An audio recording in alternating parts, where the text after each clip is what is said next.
A blessed day, everyone. Welcome back to Global Chatter. I'm Colada. I'm Benitez. Today, we're going to talk about a big topic called political instability, about what it is, what causes it, and how it affects us all. It might sound complicated, but it's something that affects all of us, whether we realize it or not. Exactly. So let's break it down. What we actually mean by political instability? Well, it's when a country's government isn't working the way it should. This can cause a lot of problems, like people getting upset, fighting, or even the government falling apart. Right, it's not just people protesting in the streets.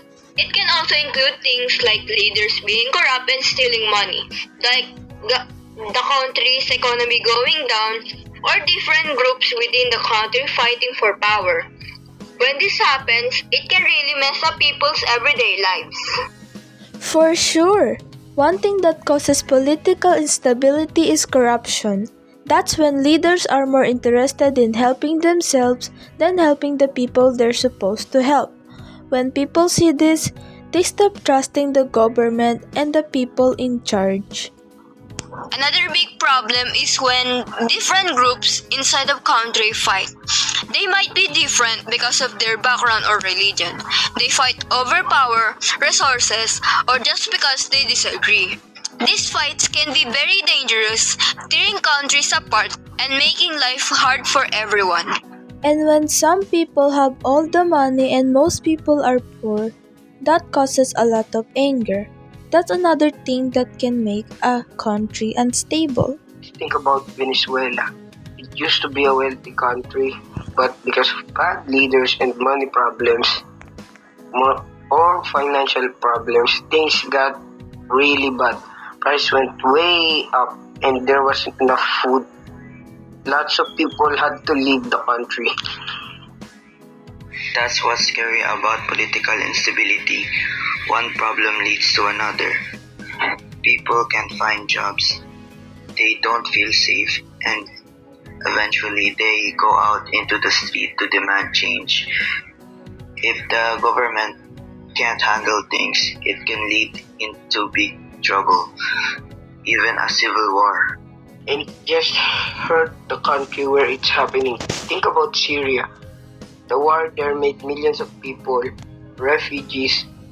Countries like Turkey and Germany had to help them, which caused problems in those countries too. Sometimes, when a country is unstable, people start to look for a strong leader who promises to fix everything, but that can be risky. These leaders might use the chaos to take over and become dictators, like we've seen in Russia and Turkey. Exactly. When one person has too much power, they can start taking away people's rights and freedoms.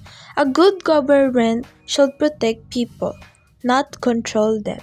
And even if there's no dictator, instability can lead to other problems.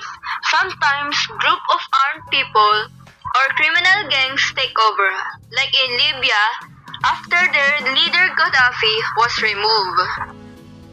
But it's not all bad news. Some countries have managed to turn things around. Take Rwanda, for example.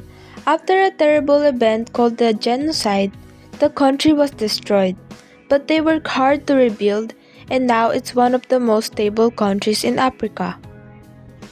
So political instability is a serious problem, but it's not impossible to solve. We need to make sure countries have strong, fair governments, fight corruption, and make sure the government works for everyone, not just for a few people.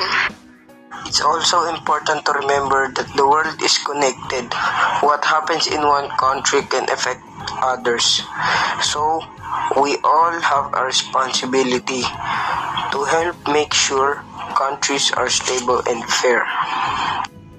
And that means supporting good leaders, fighting corruption, and helping countries to develop strong economies. It's not easy, but it's important if we want to create a better world for everyone. Great points, Paul and Kano. It really shows how complex these issues are and how many different things need to come together to make a country stable. Absolutely. It's not about just politics, it's about people's life, their safety, and their future.